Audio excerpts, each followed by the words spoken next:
갑자기 날씨가 싸늘해졌습니다. 가을이 되는가 싶더니 초겨울이 된 느낌이지요. 여러분 환절기 동안에 건강 유의하셔서 영육간에 강건하시기를 소원합니다. 오늘 또 믿음 실어 드린 기도를 들으시고 정성 다해서 드린 찬양을 받으신 하나님께서 우리에게 환절기를 이길 영육의 은혜를 충만히 허락해 주실 줄로 믿습니다. 우리 그렇게 하실 우리 하나님께 박수 감사드립니다. 감사합니다. 우리 같이 교독한 우리 본문의 말씀은 어떤 주인에 관한 이야기입니다. 어떤 주인이 먼 나라로 떠나면서 자기 종들에게 자기의 소유를 맡기게 되지요. 맡겨도 똑같이 맡기는 게 아니라 어떤 사람에게는 5달란트를, 어떤 사람에게는 2달란트를, 어떤 사람에게는 1달란트를 맡기고 떠납니다. 오랜 후에 주인이 다시 돌아왔습니다. 종들을 불러서 맡은 것을 어떻게 하였는지 결산을 합니다.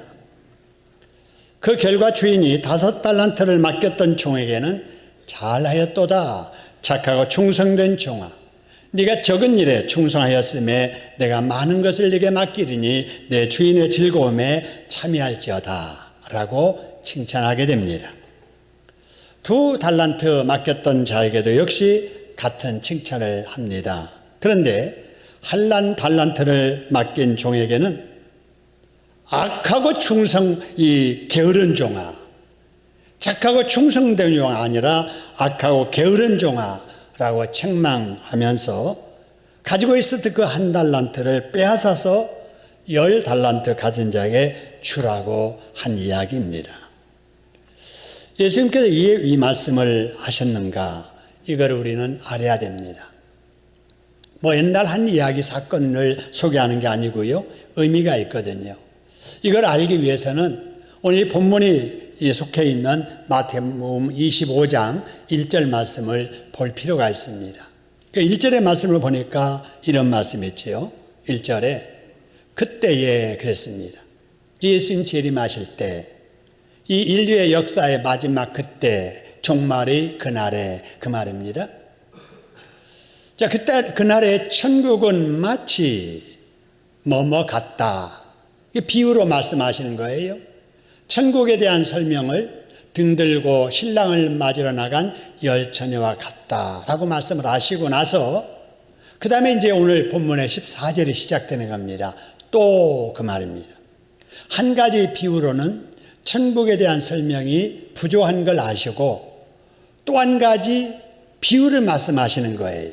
그래서 마태복음 25장 1절로 13절에 10처녀 비유나 오늘 우리가 같이 교독한 14절 이하의 30절까지의 이 달란트 비유나 어느 한 사건의 개인적인 이야기가 아니고 천국을 설명하기 위한 말씀이다라는 것을 우리는 알게 됩니다. 여러분, 왜 예수님께 이렇게 천국에 대해서 말씀하시면서 뭐뭐뭐뭐 같다, 뭐뭐뭐 같다라고 이렇게 말씀하시는지 그 이유를 알아야 됩니다. 여러분, 우리가 자녀들에게나 다른 사람에게 새로운 것을 이렇게 알려줄 때 여러분 어떻게 알려줍니까? 그가 알지 못하면은 그가 아는 다른 것에 빗대어서 말하는 거지요. 그래서 그가 직접 알지는 못하지만 그건 내가 알아. 그게 그것과 같구나 해서 새로운 지식을 받아들이는 것과 똑같습니다. 여러분, 예수님께서 사람들에게 지금 설명하고자 하는 것은 한 번도 이 세상에 있지 않았던 일들이에요. 장차 일어날 일, 종말의 때, 예수님 오실 때에 대한 이야기인데 이러한 이야기를 설명하려니까 세상 일을 통해서 빗대어서 설명할 수밖에 없었지요. 그래서 이걸 가리켜서 우리는 비유라고 이렇게 말하는 겁니다. 여러분, 이 비유의 말씀은 빗대어서 말했기 때문에 바로 이것을 해석하지 아니하면은 본뜻을 알지 못하지요. 그래서 이런 달란트 비유나 이런 10처녀의 비유는 그래서 어떻다는 건데 이렇게 돼버리는 거예요. 그래서 뭐라는 거야? 해석 안 하면은 그렇게 되는 거지요. 그래서 비유는 반드시 풀어서 해석을 해야 됩니다. 해석을 해도 성경적으로 해석을 해야 되는데, 성경적으로 오늘 본 비유의 말씀을 설명하자면 이렇습니다. 첫째, 본 비유에서 어떤 주인이 타국으로 떠났다라고 하는 이것은 예수님께서 천국에 계시다가 이 땅에 강림하셨잖아요. 어린아이로 오셔서 오신 목적 이루시려고 십자가에 우리 대신해서 죽으시고 우리의 천국길을 열어주신 이후에 다시 오셨던 것으로 올라가시죠. 승천하신 거예요. 바로 이거를 빗대어서 어떤 주인이 타국으로 떠났다라고 말하는 거예요. 예수님이 강림하셨다가 바로 승천하신, 바로 그것을 지금 주인의 타국으로 출발하는 걸로 비유했구나, 이렇게 알게 되고요. 그 다음에 두 번째, 그 주인의 소유를 각각 종들에게 이렇게 맡겼다라고 하는 것은 바로 예수님께서 예수 믿는 우리들에게 여러 가지 재능대로 우리에게 많은 것을 맡기셨다라는 것을 말합니다.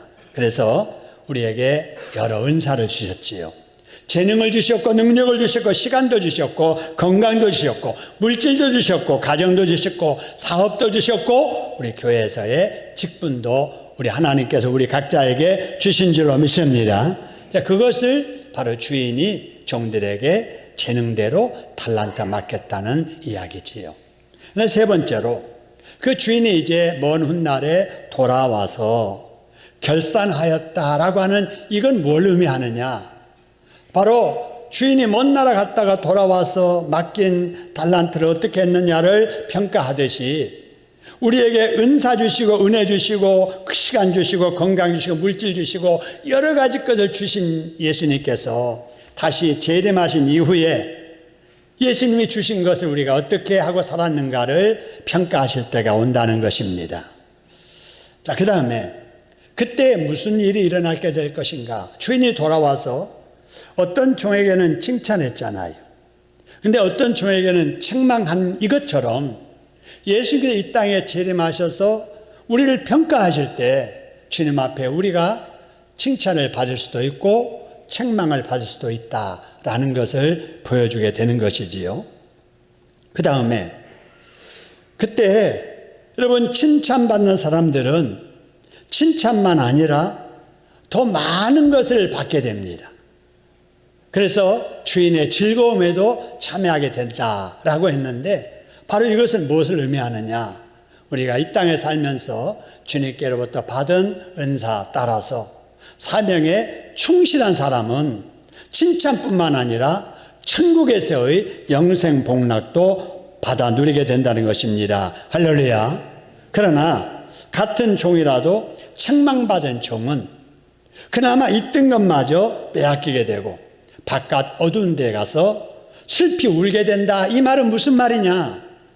바로 하나님 앞에 본분을 지켜 살지 못한 사람은 다시 오실 예수님 앞에서 책망만 받는 것이 아니라 가고 싶은 천국에 들어가지 못하고 지옥에 가서 영벌받게 된다 하는 것을 빗대어서 우리에게 가르쳐 주시는 겁니다. 여러분, 이걸 우리가 이제 읽었습니다. 이제 그 본뜻도 알았습니다.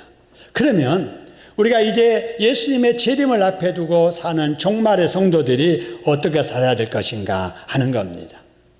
여러분, 첫 번째, 내가 가지고 있는 것은 다 하나님이 맡겨주셨다는 것을 알고 살아야 됩니다. 할렐루야.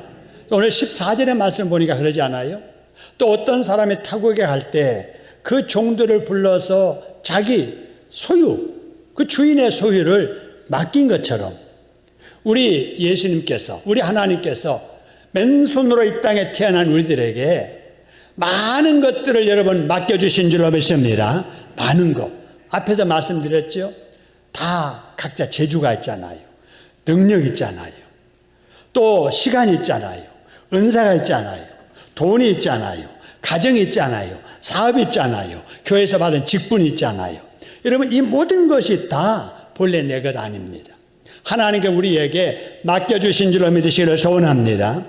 여러분, 이 맡은 자들이 우리가 늘 기억해야 될 것이 나는 본래는 맨손으로 왔는데 하나님께서 나에게 많은 걸 맡겨주셨다. 그래서 나는 맡은 자다. 라고 하는 의식을 가지고 살아야 됩니다. 할렐루야. 그래서 우리는 청직입니다. 그래서 주인의 것을 맡아서 살고 있는 청직이라고 하는 생각을 가지고 이 세상을 살아야 될 줄로 믿습니다.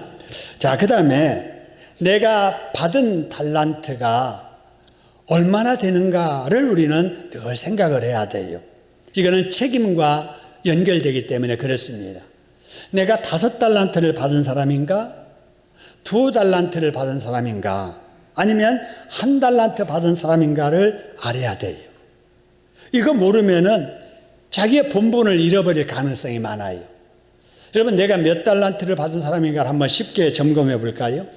여러분, 어떤 사람은요, 모태 신앙의 가정에서 태어난 사람이 있습니다. 그런데 어떤 사람은 믿음의 가족이 있는 중에서 그냥 이렇게 살아가는 사람이 있어요.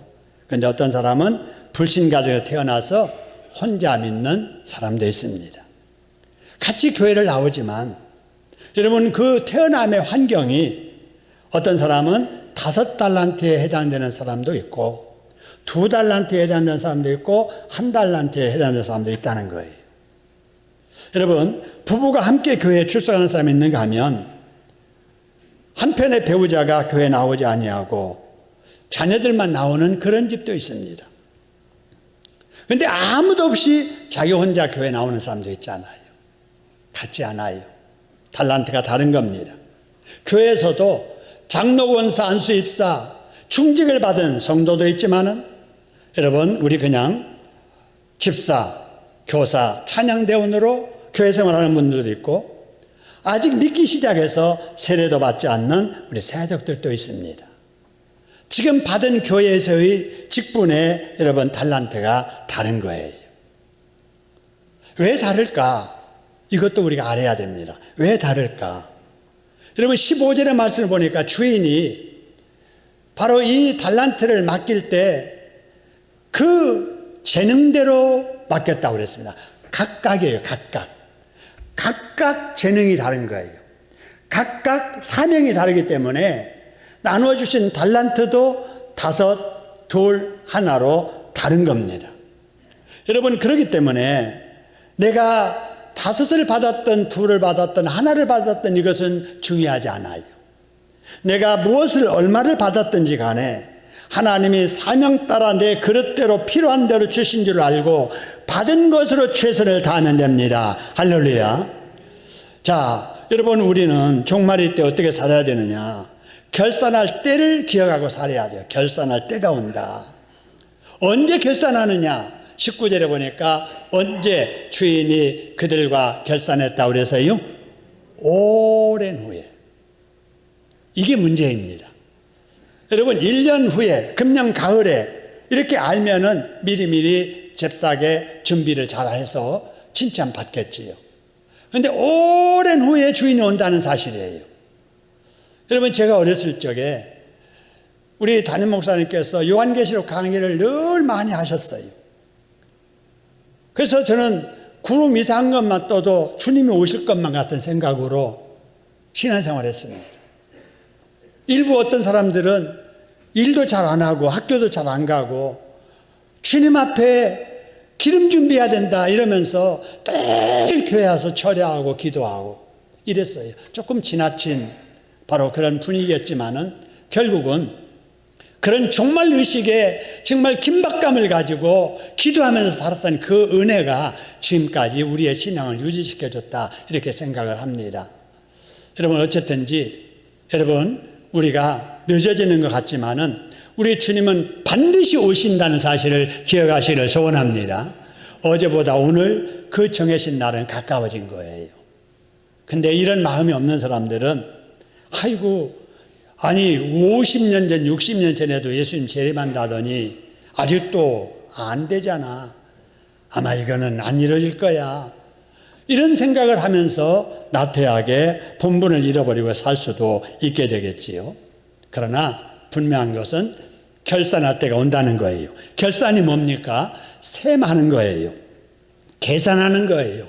회개 감사하듯이 받은 걸 가지고 어떻게 사용했는가 온다를 검토할 때가 온다라는 사실입니다.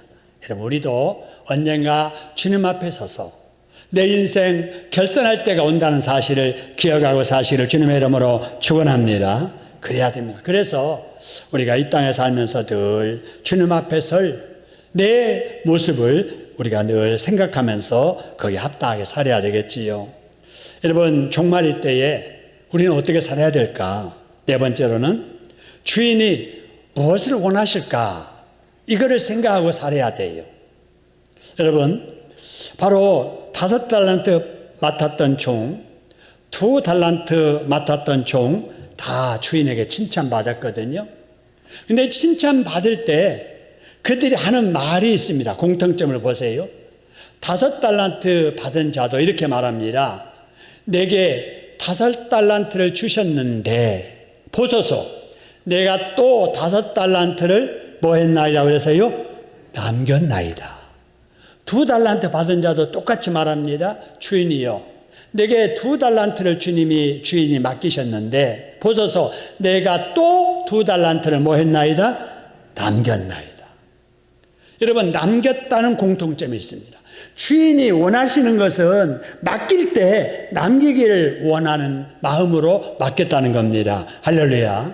그런데 여러분, 책망받은 종 말하는 걸 보세요. 24절, 25절인데요. 보세요. 맨 마지막입니다. 보소서, 당신의 것을 가지셨나이다. 이 말이 번역이 조금 미흡해요.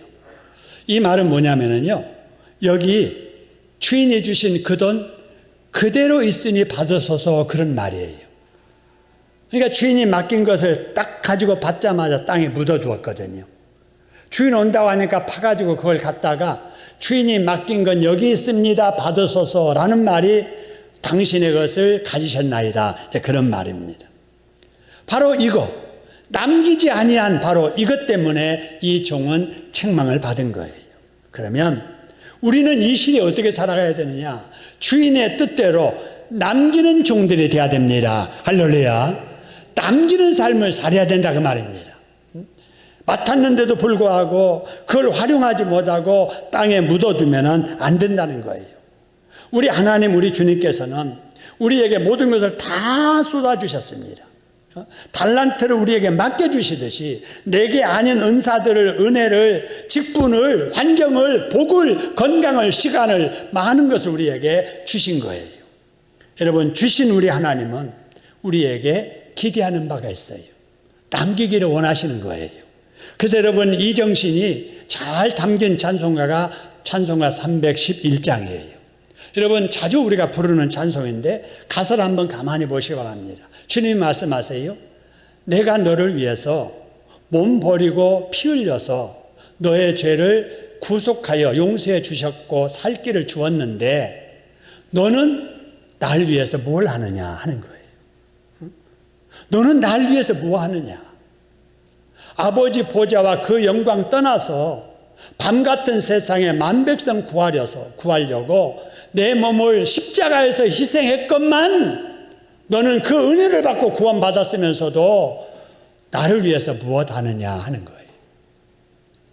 죄 중에 빠져 영 죽을 인생을 구하려 주려고 나는 십자가에서 저주받고 피 흘려 다 죽음을 당했다. 이렇게 해서 네 죄를 대속해 주었건만 너는 날 위해서 무엇 하느냐, 그 말입니다. 여러분, 대답해 보세요. 우리 각자 이런 주님의 그런 물음 앞에 대답할 수 있어야 돼요. 여러분, 그래서 141장 찬송가에 널 울어도 눈물로써 못 갚을 줄 알아 몸 밖에 드릴 것 없어 이 몸 바칩니다. 할렐루야. 여러분, 받은 은혜가 무엇인 줄 알고 은혜를 받았으면 그 은혜에 감사할 줄 아는, 하나님 앞에 뭔가 되돌려 드릴 줄 아는 저와 여러분이 되어야 될 줄로 믿으시기를 소원합니다. 받은 그 사랑과 은혜에 작은 것으로라도 갚으려고 하는 그것이 헌신이고, 여러분, 그것이 남기는 삶입니다. 할렐루야. 그렇게 남기는 삶을 사람에게 우리 주님은 상급 주세요. 칭찬하세요. 더 갚아주십니다. 할렐루야. 여러분, 21절의 말씀을 보세요. 남긴 종들에게 똑같이 하는 말이, 잘하였도다 착하고 충성된 종아, 네가 비록 작은 일에 충성을 하였음에 내가 많은 것을 내게 맡기리니 이 세상에서도 남기는 사람에게 축복 주십니다. 할렐루야. 이 세상 떠나서도 주인의 즐거움, 천국의 복을 허락해 주신 줄로 믿으시기를 소원합니다. 그래서 남긴 자는 더 많은 것을 받아서 풍족하게 되지만, 남기지 않는 종은 그것 다 빼앗기게 되고 슬피 울면서 이를 가는 비참한 삶에 처하고 말게 되는 거예요. 여러분, 우리 이 땅에 사는 날 동안에 받은 바 은혜가 무엇인지를 기억하고 그것으로 우리 하나님을 기쁘게 드리는, 칭찬받는 금생과 내세에 복받는 여러분 되기를 주님의 이름으로 축원합니다. 우리 말세의 종말일 때 어떻게 살아야 하지요? 다섯 번째로, 남과 비교하며 살면 안 돼요. 받은 은사대로 최선을 다해서 충성해야 됩니다. 할렐루야. 여러분, 주인에게 달란트 받은 사람들 보세요. 똑같이 받지 않잖아요. 어떤 사람에게는 5을 주고, 어떤 사람에게는 2를 주고, 어떤 사람에게는 1를 줍니다. 여러분, 5달란트 받은 종은 다른 종보다 더 많이 받았기 때문에 칭찬받은 게 아니잖아요. 만일 그렇다면은 여러분, 5달란트 받은 자와 2달란트 받은 자의 평가는 달라야 돼요. 근데 여러분, 2달란트 받은 자도 똑같은 칭찬을 받거든요. 여러분, 1달란트 받은 자가 책망받은 것은 적게 받아서 책망받은 게 아니에요.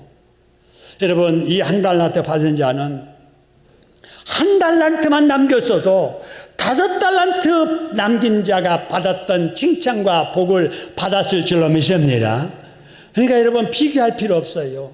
내가 어떤 가정에 태어났느냐, 내 직분이 어떻느냐, 이건 아무 중요하지 않아요.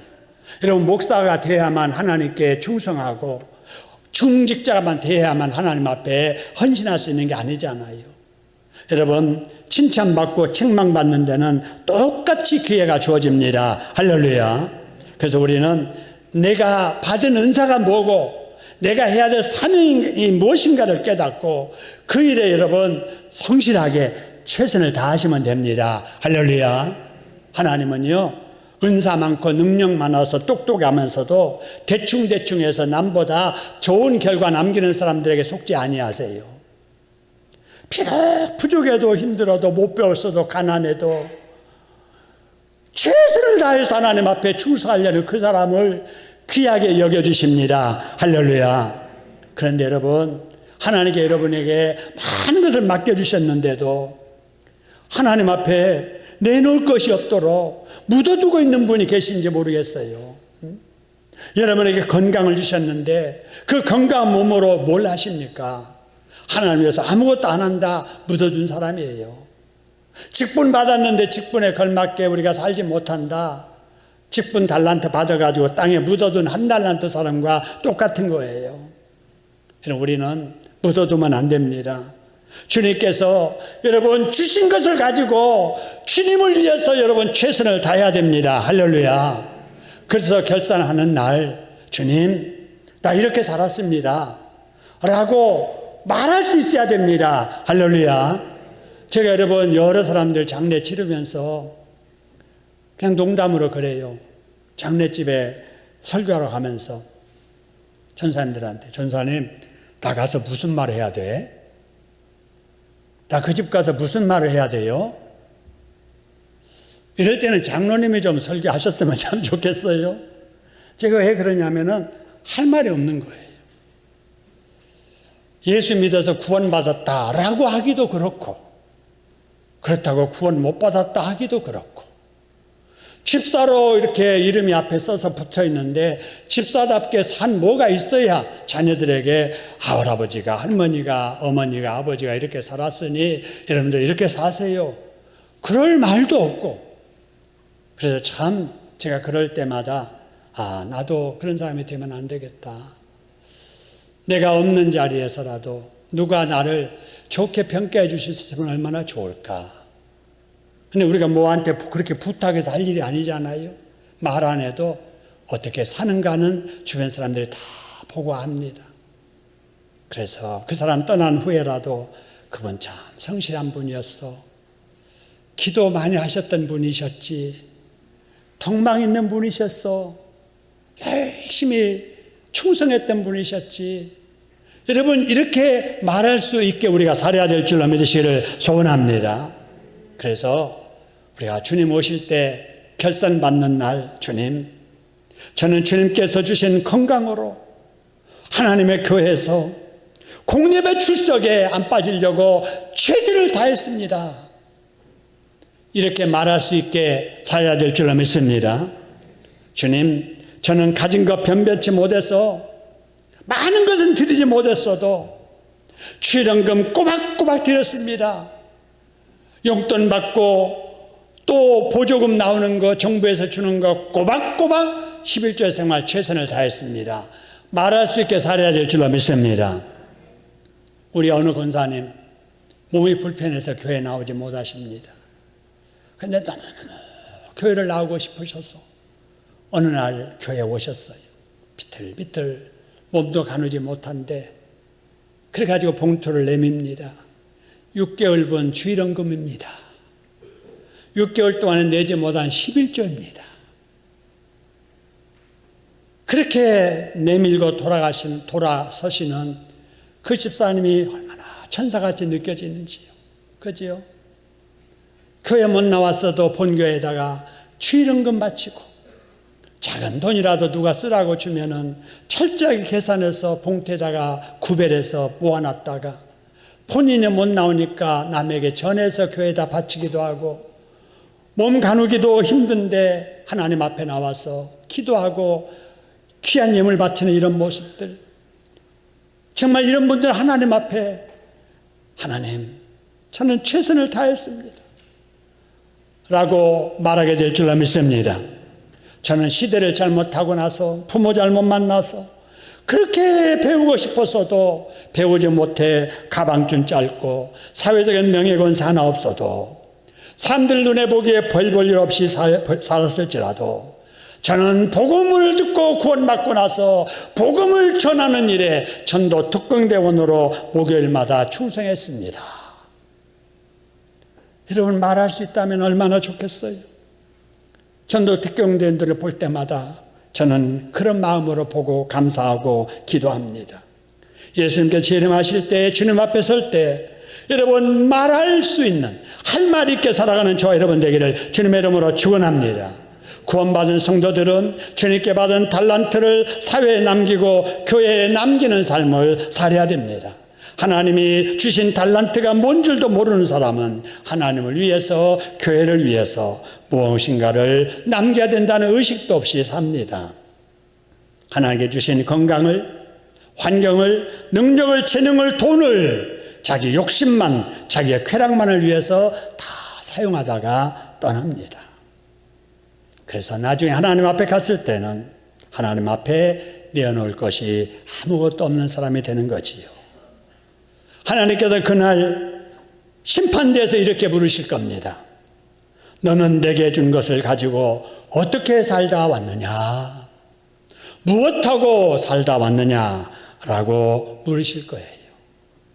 오직 자신만을 위해서 산 사람은 주님 앞에 있대 할 말이 없을 겁니다.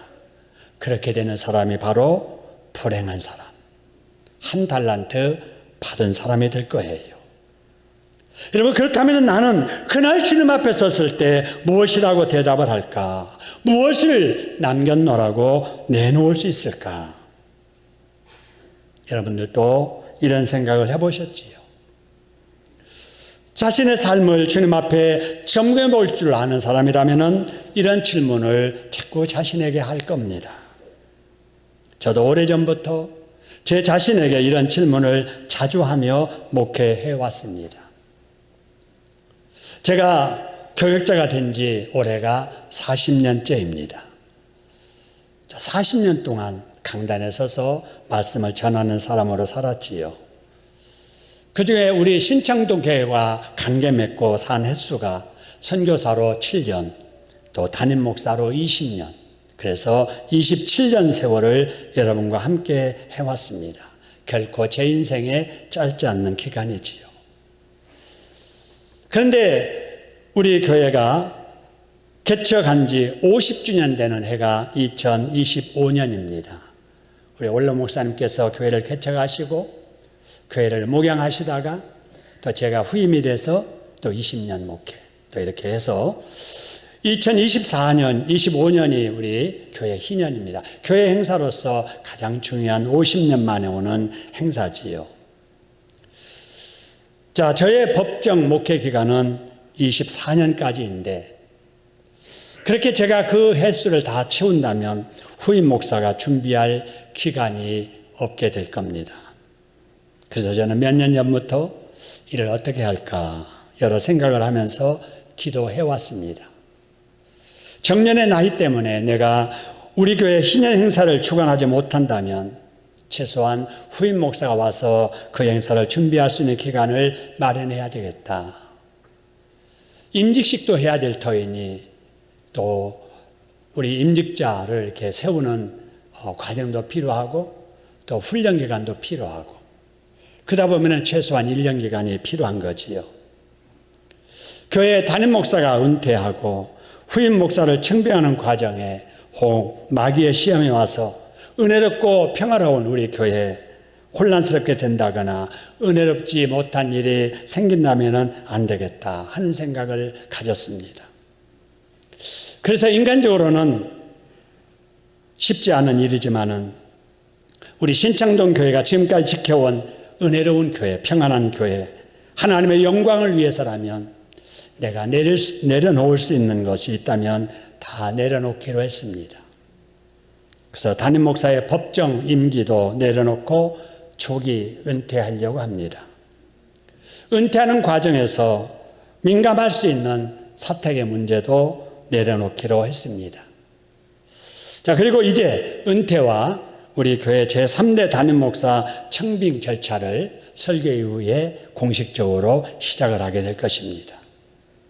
여러분들도 우리 교회의 형편, 또 교회의 평안과 하나님의 영광을 위한 저의 마음을 헤아리셔서 이런 중요한 일들이 정말 은혜롭게 진행되도록 여러분 기도해 주시기를 소원합니다. 정말 편안하게 진행되도록 여러분 교회가 여러분 이렇게 편안하고 은혜로운 분위기 속에서 교회가 이렇게 진행되어야 성도들이 은혜가 되고 은혜를 받아야 가정도 편안하고 은혜 받은 모습으로 일을 해야 하는 일도 잘 되게 되어 있습니다. 우리 교회 여러분 역사 지금 47년 정도 되는데 47년의 역사 동안에 담임 목사가 둘밖에 없었다. 이게 여러분 복인 줄로 여기시기를 소원합니다.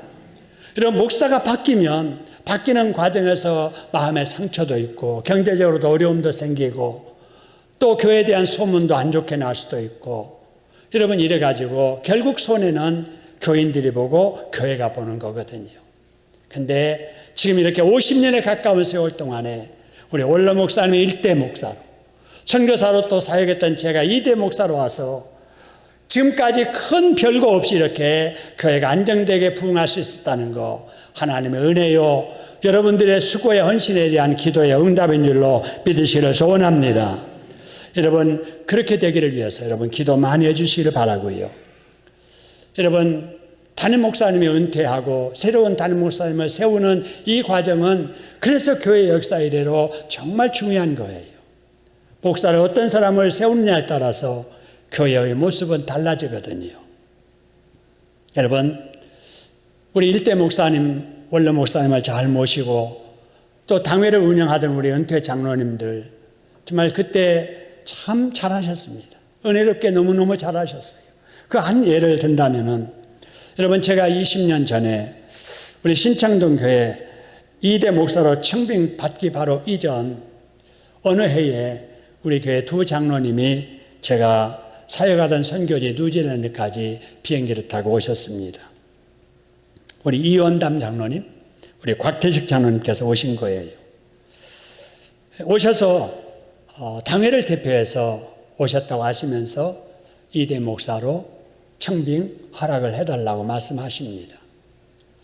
그런데 저는 선교사로 떠날 때 영원히 선교지에서 뼈를 묻을 각오로 떠났습니다. 그 중에 하나가 우리 집사람이 학교 교사였잖아요. 19년 6개월 됐었습니다. 6개월만 채우면 연금을 받을 수 있는 자격이 있는데도 불구하고 그걸 포기하고 선교사로 갔습니다. 하나님이 부르시면 그런 것에 연연하지 말고 부름에 즉각적으로 순종하자. 그랬던 사람이에요. 그래서 그곳에서 사역을 문제없이 잘하고 있는데 갑자기 이렇게 오셔서 이렇게 이대 목사 청빙 의사를 이렇게 물으실 때 대답을 못했습니다. 그러자 두 분 장로님께서는 그렇게 멀고 먼 나라, 참 일생에 한 번 여행하기도 쉽지 않은 그 좋은 나라 오셨음에도 불구하고 우리가 여기 온 목적은 청빙에 대한 대답을 들으러 교회를 대표해서 왔기 때문에 응답을 해주지 않는 이상 다른 것은 할 수 없다. 그 후로 식사도 금하시고 시내 여행도 하지 아니하시고 그러고 돌아섰습니다. 비행기를 타고 가시는 그 장로님들의 모습을 보면서 역시 우리 신창동 교회가 저력 있는 교회라고 하는 것을 제가 느꼈습니다.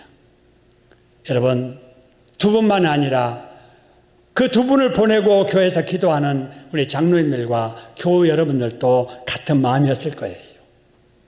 여러분, 이런 헌신하는, 이런 교회를 위한 이러한 충성하는 모습들이 있었기에 여러분, 제가 우리 교회 이대 목사로 부임한 이후로 교회가 중단 없이 부흥되어 오늘의 이런 예배당도 건축할 수 있었고 우리 경기노회 안에서도 모범적인 앞서가는 교회로 부흥하는 줄로 믿으시기를 소원합니다. 우리 교회를 이런 교회로 이끌어 가신 우리 하나님, 지금까지도 그렇게 해주시고 하나님께 우리 박수로 한번 감사드리시죠. 감사합니다. 그리고 우리 원로 목사님 오늘 이렇게 출석하셨는데 우리 원로 목사님 개척하시고 정말 교회의 토대를 이렇게 이루시고 또 우리 교회 기강을 이렇게 세워오시고 또 우리 목사님과 함께 우리 은퇴하신 장로님들 교회를 잘 이렇게 세우셔서 정말 은혜롭고 평화로운 교회로 지금까지 이렇게 인도하셨는데 우리 수고하신 우리 원로 목사님 또 우리 은퇴 장로님들에게도 한번 박수로 한번 감사드릴까요? 고맙습니다. 감사합니다. 이제 해야 될 일이 우리 지금 시무하시는 또 장로님들이시지요. 참 우리 장로님으로 이렇게 시무하면서 담임 목사가 은퇴하고 새로운 목사님을 청빙하는 중책을 우리 장로님들이 이제 맡으신 거지요. 지금까지 잘 하셨는데 잘 감당할 수 있는 은혜를 하나님께서 부어주실 줄로 믿습니다. 그렇게 잘 감당하시도록 우리 시무 장로님들에게도 박수로 한번 감사드립시다. 감사합니다. 여러분, 우리 하나님께서 기뻐하시는 이렇게 은혜로운 평안한 교회 분위기가 앞으로도 계속돼야 돼요. 그러기 위해서 교회는요, 제가 늘 강조하지요. 하나님 중심, 성경 중심한 교회가 되어야 될 줄로 믿습니다. 우리가 완벽하지는 못해도 성경대로 바르게 가르치고 바르게 믿고 바르게 살려가는 몸부림만 보인다면 하나님 우리를 긍휼히 여기시고 변함없이 앞으로도 축복해 주실 줄로 믿습니다. 그리고 당회는 최고로 담임 목사 중심이 돼야 됩니다. 그래서 우리가 당회가 담임 목사 중심으로 잘 돼야 돼. 지금까지 우리가 평안한 것도 그래서 그렇습니다. 우리 장로님들이 의견이 다르다가도 맨 마지막으로 담임 목사님의 뜻은 어떻습니까? 이렇게 물을 때 제가 참 이렇게 하는 것이 교회에 유익하고 하나님께 기쁨이 되겠습니다. 그러면은 장로님들이 다 그럼 그렇게 하시죠. 이렇게 뜻을 모아 주었기에 제가 목회를 잘할 수 있었고 그렇게 당회가 하나 됐기 때문에 교회가 하나 되고 교회가 여러분 은혜롭게 부흥한 줄로 믿으시기를 소원합니다. 그리고 장로님들 사이에서는 선임 장로회가 중심이 돼야 됩니다. 이게 질서잖아요. 여러분, 가정에서도 질서가 없는 가정은 편안하지 못합니다. 교회 공동체도 이런 질서가 유지될 때 하나님의 역사가 나타나게 되는 줄로 믿으시기를 소원합니다. 여러분, 꼭 그런 교회가 되도록 여러분께서 개인 기도하실 때마다 기도 많이 해주시기를 부탁을 드립니다. 여러분, 20년 만에 찾아온 정말 중대한 일입니다. 이게 여러분 혹시라도 잘못되면은, 목사 한번 여러분 잘못 모시면은 교회에 큰 환란이 일어납니다. 우리 주변의 교회들을 통해서 보지 않아요.